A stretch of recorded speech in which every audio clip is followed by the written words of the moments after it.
চলছে ত্রয়োদশ সংসদ অধিবেশন। স্পিকার মহোদয় কথা বলছেন, চারদিকে মাননীয় সংসদ সদস্যদের কানে কালো রঙের হেডফোন। দৃশ্যটা সবারই চেনা, কিন্তু সম্প্রতি সংসদে এই হেডফোন নিয়ে চলছে জোর আলোচনা। সাধারণ মানুষের মনে প্রশ্ন, সংসদ সদস্যরা কি গান শুনছেন নাকি কানে হেডফোন দিয়ে আড্ডা দিচ্ছেন? ঘটনা আসলে কি? বিশাল এই সংসদ কক্ষে যখন হট্টগোল হয় বা পেছনের সারি থেকে স্পিকারের কথা স্পষ্ট শোনা যায় না, তখন এই হেডফোনই তাদের একমাত্র ভরসা। ডিজিটাল সাউন্ড সিস্টেমের মাধ্যমে প্রতিটি শব্দ সরাসরি পৌঁছে যায় তাদের কানে।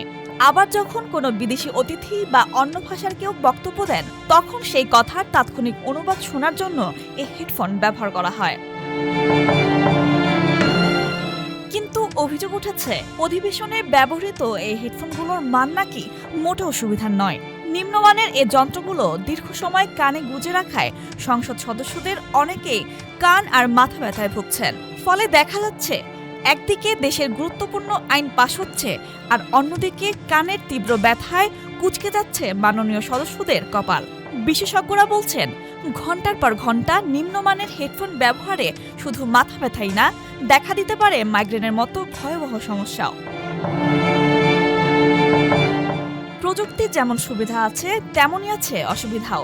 অতিরিক্ত হেডফোন ব্যবহারে শ্রবণশক্তি হারানো বা কানের ভেতরে মারাত্মক ইনফেকশনের ঝুঁকি থাকে। তাই চিকিৎসকেরা দীর্ঘক্ষণ হেডফোন ব্যবহার না করার পরামর্শ দিয়ে থাকেন। ডেস্ক রিপোর্ট, আজকের পত্রিকা।